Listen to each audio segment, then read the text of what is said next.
Ofosu, Dr. Ofosu, Ampofo,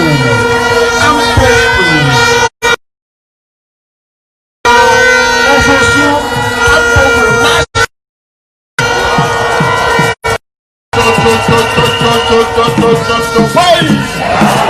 I want to see your hands up.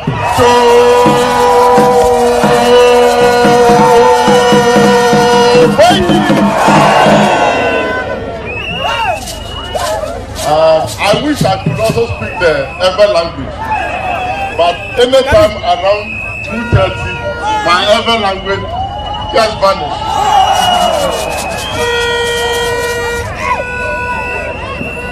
I am here and I'm happy to be in Ketu North because we are gradually getting closer to the World Bank and we are now at the IMF headquarters. And we will not allow anybody to undermine our status as IMF being Ketu North and then World Bank being Ketu South. We want to appreciate the people of the Volta region for your continuous support for the NDC. And as I move around with our running mate and next Vice President of the Republic of Ghana, Her Excellency Professor Naana, I have no doubt at all that the good people of Volta region, the chiefs and people, appreciate the contribution of the NDC towards the socio-economic development of the entire Volta region.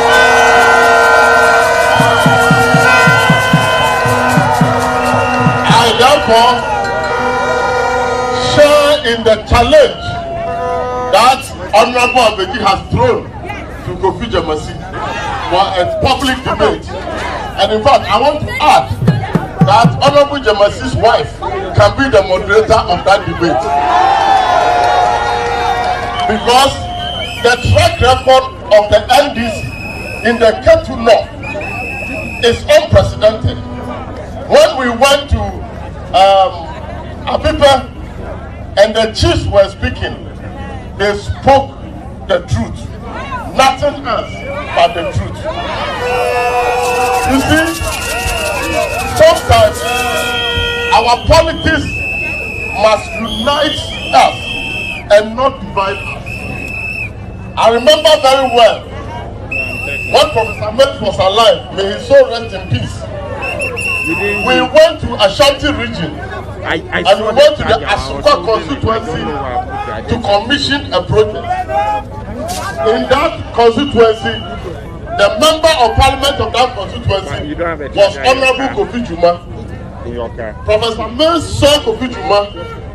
He invited him to stand by him to inaugurate a project that has been executed by the NDC government.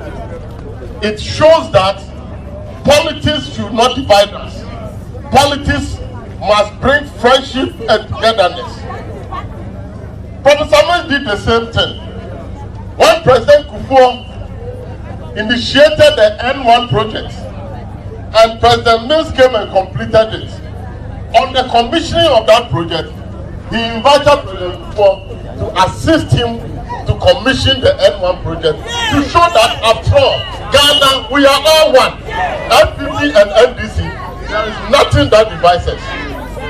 Why is it that Nana Akufo-Addo as president, President John Mahama, and our brother James Abeji initiated a loan project from the Austrian government, secured the loan for a hospital project in Volta in the Ketu North district. President Mahama came and cut the saw. And I want to remind you that as for our NDC, when we are cutting saw, then we have the source of funding. We know the contractor. We have designed the project. And we know when the project will begin and when the project will end. Unlike Nana Akufo-Addo and Dr. Baumia, who are carrying shovels and axes and going around the country, cutting sod left, right, and center. When you ask them, when will the project start? They say the project will start in 7 months. If you are president, You have been given 4 years to develop the country. You wait until 3 months, 2 months to the election. You go and catch some. You don't know the source of funding. And then you say the project will begin in 7 months' time. If this one is not 419, I won't say anything because I'm from Achim, so I don't want to say it's our project. I beg you. I don't want trouble.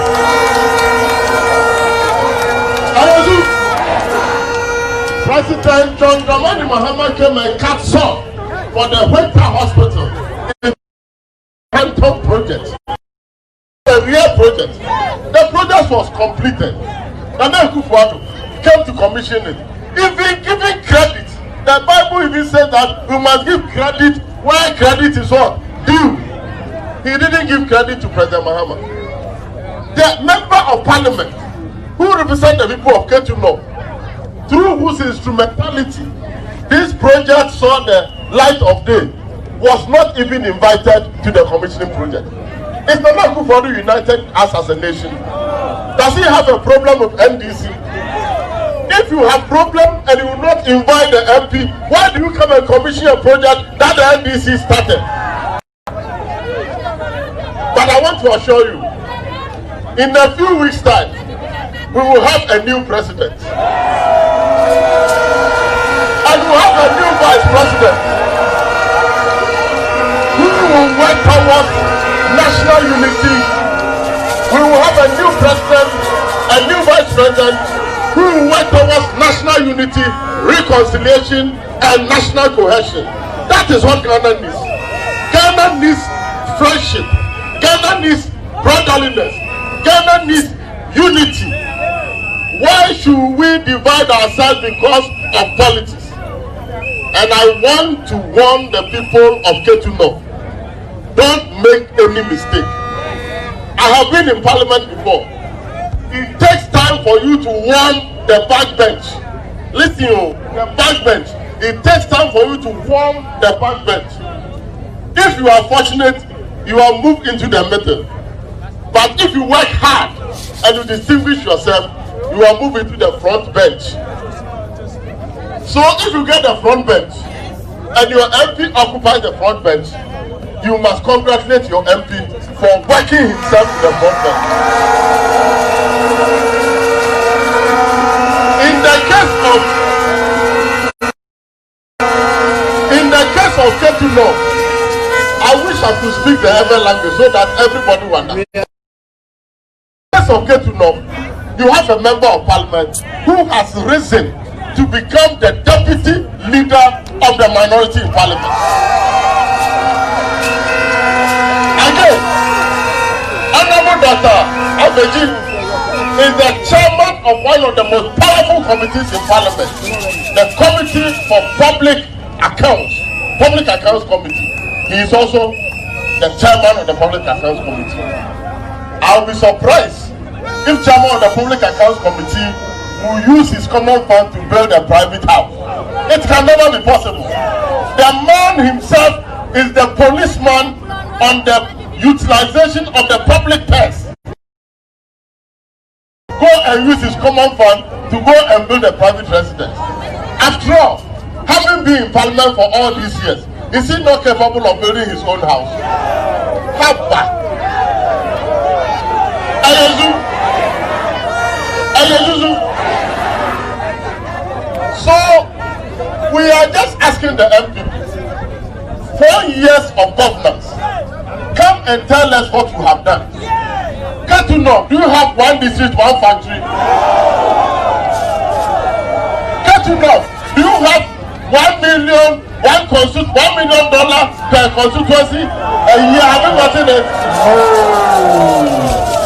So let the MPP come and tell us what they have used the resources of the nation to do. It's a very simple question. This one too, they run away from it. Ayazu. So I am advising you, keep Dr. Afeji in parliament for us. Dream of cat and blouse. Because President John Dramani Mahama needs majority in parliament And of course, he needs very experienced hands in parliament to support him to govern the country effectively and efficiently. There is one thing I can assure you. President Mahama will build an efficient government, not relying on a gargantuan number of ministers. We will use lean to produce much efficiency in our governance system. Again, I want to assure you that our government thinks about the ordinary people. It thinks about the women, the youth, and the unemployed. And so in our next government, our focus is on employment generation for the youth. Several interventions are going to be put in place to ensure that the youth are empowered to employ themselves, and we are also going to expand the economy through the big push. Everybody say big push. Big push. Under the big push, $10 billion is going to be injected into the Ghanaian economy for social infrastructure, for schools, for roads, for hospitals, for ports, for harbors. Indeed, the NDC has established a brand new airport in Ho. Are you aware of that? Sister Jifa is here. Kudos to her. A brand new airport. Somebody has constructed it. 4 years, just commissioned it. That one too, they can't commission. I want to assure them that in about 6 weeks' time, when we form the next government, President John Dramani Mahama will come and commission the airport. So that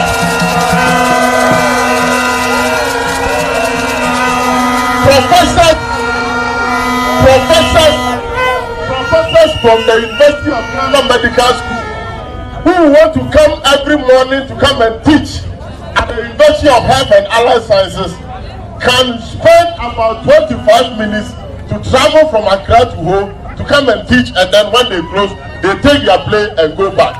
That is happening between UDS and the University of Ghana Medical School.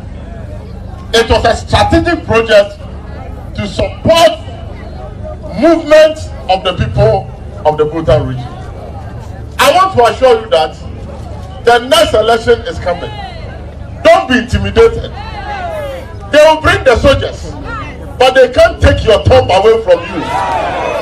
But the thumb is powerful than the gun. And we are going to use the thumb to show the exit to the Kufuado and Dr. Bamia and MPP and say bye-bye to them.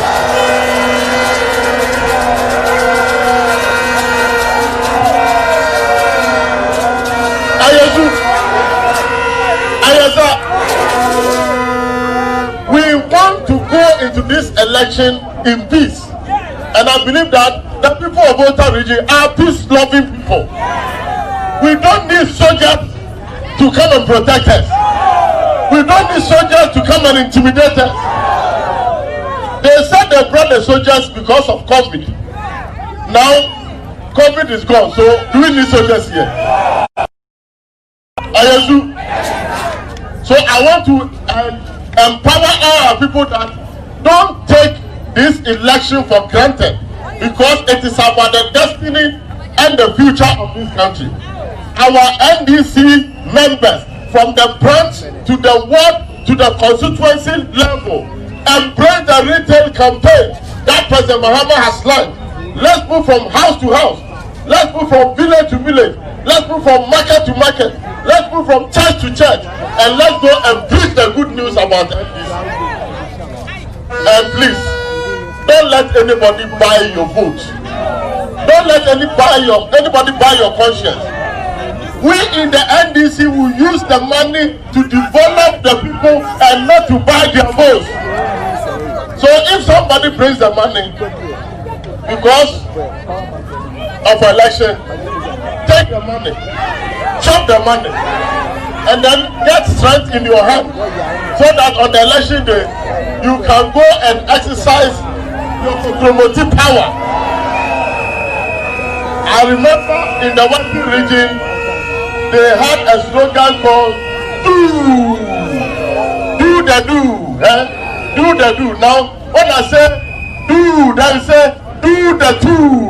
So you are doing the two, one for Abeji, one for President John Dramani. So when I say do, you say do the two. Do the two. Do the two. We are number 2 on the ballot box. Number 2 signifies victory. Number 2 signifies the second coming of John Mahama.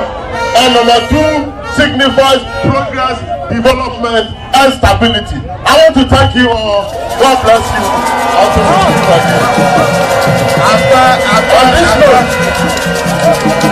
On this note, I came like John the Baptist. You know John the Baptist? He came to clear the way for the Savior. So I'm going to introduce somebody, a special person, a woman of substance.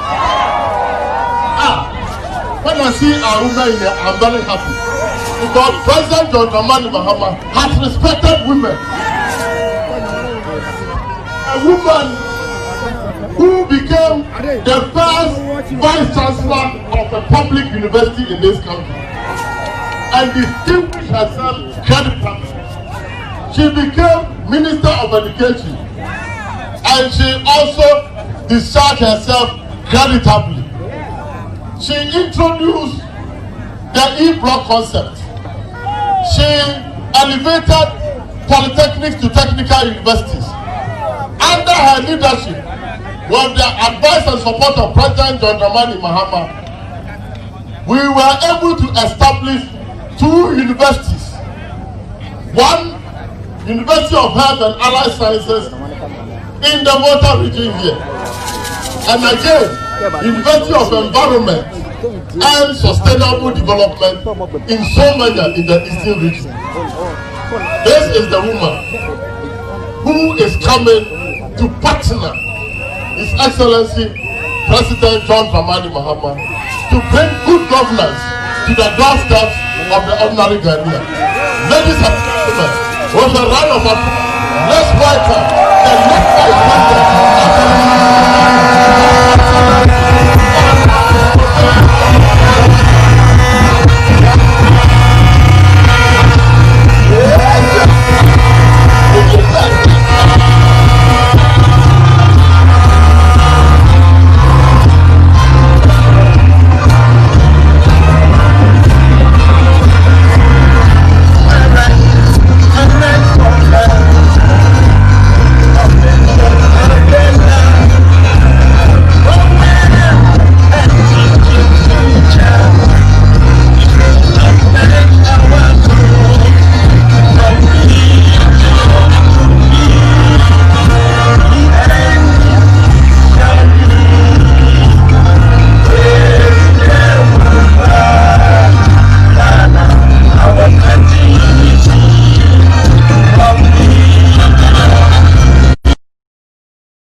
I will continue. I promise to continue learning. And I know you teach me. The people of JJ, I don't know. You are making my work difficult. Do you know why?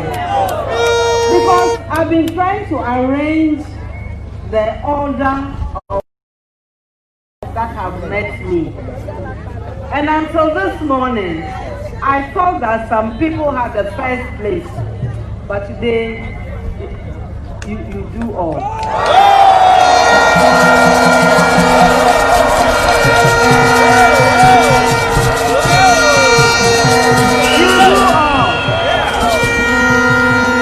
May God bless you. Maune Ramsia. Thank you very much. I will not speak for too much, or for too long rather. I will not speak too much for too long. I just want to remind all of us that the elections we are going in this time is not like the elections of the previous times. Here is system. All right. And why is that the case? We need to reposition politics to what it should do.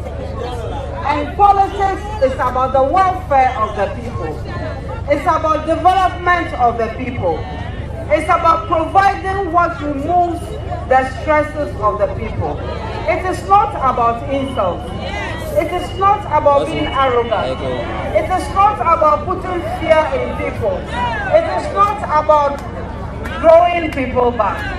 It's about bringing all of us together, no matter who we are. Everybody is important. And that is why God loves all of us, no matter what we are.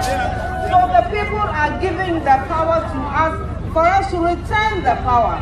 And we need to return the power by providing the things that the people need. Some of the things are hospitals. Is it true or not? Some are schools. Is it true or not? How about roads? How about airports? How about peace? How about peace of mind? So this is what we are offering. And that is why in order to reach this, we came and worked with the manifesto with you. We met all kinds of people. My sisters are here. Those of us in the market, I salute you. Because I know the hard work you do. Without you, there will be no food in your home. So you need to be very proud of yourself. And that is why when you look into the manifesto, you will see that if you are a trader in the market, I know the men also sell in the market, but the majority are women. Isn't that the case? So if you sell in the market and your business is small, it doesn't matter. It doesn't matter because if you get the right support, the business will get bigger. And that is why in our manifesto we are removing those taxes that we used to take from you, so that you can put that tax back in your business, and your business will wow. And that is why those whose businesses are big, we thank God for it. And we want the businesses to be even bigger. And when our youth are trained in entrepreneurship and they set up their own businesses, for the first 2 years, they'll pay no tax. And we'll encourage them to put their profits back in the business so the business grows. That's how you build the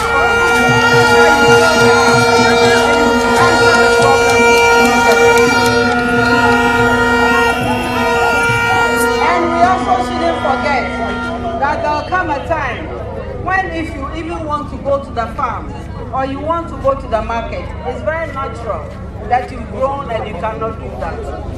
This is the time is now for us to think about those people. When they are in the home, maybe they've been too old to join us now. And those of us who have pension are complaining that it is too small. We should be thinking about our own people who don't have any pension at all. How about them? So it is the time for us to encourage that kind of savings so that when they are also old, they'll be able to take care of themselves. Wow. And it is in that same vein that in our manifesto we are establishing a cancer and kidney transplant, because these are some of the illnesses that bother us when we grow old. When we don't have the means of an income anymore, and we don't even know what to do. And when the doctor diagnoses us as such, we even lose hope in life. It shouldn't be that way. These are the people who brought us into the world. And then when we have power, we should think about them too. As in the same way as we should think about the children who don't have any voice. All these little children running around. Who should think about them now? And so in our manifesto, they are also taken care of. And when we do that, it is the burden of women that goes down, isn't it? When we are talking of primary health care, it is the burden of women that are going down. We are the ones who take the children to the hospital. I know the guys do it too, but on the average, it is us, isn't it? So if the hospital were so close by, if the chief's compound were so close by, and we didn't have to worry about whether our NHIS card is valid or not, then we can take that child there very quickly. We can also take our own selves there very quickly for immediate checkups. Every so often the doctors tell us, oh, if you had come earlier. This is what we are trying to prevent with the primary health care. So this is a government that is putting the people at the center of thinking. After all, what is development about? It is not about money in your account. No, it's about the welfare of your people. It's about their strength. It's about their health. It's about their education. It's about their training. And that is why we are putting a big emphasis on apprenticeship training, the National Apprenticeship Program. We should never ever say that somebody is going to learn a trade because he cannot continue. That's not it. And when he goes to learn that trade, he should also be able to continue through to the vocational school, through to the technical school, even to the technical university. Why should we stop this person? So you can see why we are putting people at the center of our manifesto, because we think that is what politics should be. It's not about insult. It's about records. What did you do? I'm glad you are calling your friend to a debate. What has he done? He should come and show us. And it cannot be only you know what you've done. If you did it for us, we should be talking about it. So this is what we did. That's what we are trying to do. You two come with your record. This is not about a fight. This is not about firing a gun. This is not about having a knife in my pocket or a big stone to break your head with. That's not development. And that's got nothing to do with politics. Crime is crime. It's not politics. Slander is slander. It's not politics. We should position ourselves to the work that we need to do in this country. So when our flag bearer calls for a debate, it's in the right direction. And when you also call for a debate, it is in the right direction. So we can compare records. You see, we hear the monies will come. And as my chairman has said, take it. But in the process, we need to ask ourselves a few questions. How much of that road will complete the hospital in my community? Sorry, how much of that money? How much of that money will build a good road for me? How much of that money will ensure that my child has the kind of quality education that maybe I didn't have? When the answer to the above is no, no, no, vote against that person that brought that money. Because it doesn't wish you well. Because it does not wish you well. If all that money has been used, if all that money has been used to provide you with water, then my daughters needn't wake up in the morning, fetch water so many times that by the time they get to school, they are tired. They will sleep in class. How can they do well? If all that money had been used to provide water, my sisters wouldn't have to wake up at dawn to go and fetch water, fill the barrel before they get ready to go to the market. When they get to the market, how much of the energy is left? So you see, we need to use the national resources judiciously in the interest of everybody and not in individual interest because they want to go to parliament. If they want to go to parliament, they should do the things that the people appreciate enough. Just as my brother Awaji has done. Look at the merit, the respect he has brought to this community. And every community will be proud of a citizen like that. who doesn't go and sit there and think about himself? What is this thing about using the common fund to build a house? I mean, it's a funny story. And if that person has proof, he will not resort to rumors. He will come with the facts. It's only when they don't have the facts that they resort to. And it is unbecoming. Man and Papa. You know, she did hold on. If you did a car. So this is why this election is so important. She is annoying. It is so important because our youth is suffering. Okay, I'm coming. Let me go. I use an example at the risk of repeating myself. Let's say that there was a hospital in progress that has stopped, like many of our projects that have stopped. Now, where will the contractor be? Won't he be at home? So where is the contractor? Where will the engineer be? Will he be employed? Good. How about the quantity surveyor? Is he employed? How about the person who can give his labor by carrying the cement from the shop to the vehicle and unload? Is this person employed? How about the mason, the carpenter, the tiler, the painter? And when this hospital is done, how about the nurses? And even in the course of the hospital, how about the plumber? All these people will be unemployed, wouldn't they? And in that hospital, wouldn't you employ doctors? So she say, you know, charge. Wouldn't you employ nurses of different kinds? Wouldn't you employ people who clean the hospital? How about the security people? You see, so by stopping one project, they have added to the stock of unemployment. So when we say we create jobs, we are not joking. If we come and we revive the schools alone, can you imagine the jobs we create? So that tells you the jobs we created before we left we left office. And when all of this happens, and our youth don't have jobs, isn't us the older people who suffer? Already you don't have the pension, and you have invested in your child so that he'll get a job. He's also learned everything he needs to learn, and now he's at home. Is this how you progress the country? So this is why I'm saying that this election is not like the previous one. It is about voting to get development in your community. And we know the party that brings development, don't we know? Which party brings the lights? The roads, the airport, the market, help the traders in ways that matter. You see? So that is why we are voting for them. And you know about the Soyaya Fund and how it works. Very interesting concept, and we are introducing it. That, what it means is that if we give you a loan for, let's say, 1,000 and it is payable in 2 months, you can double it all you want, but in the end you pay 1,000.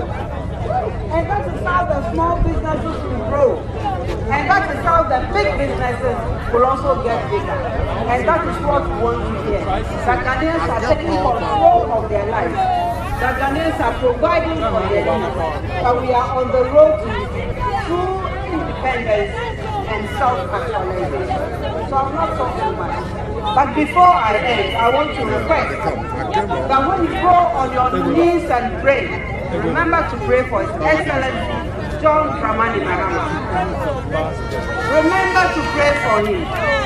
Because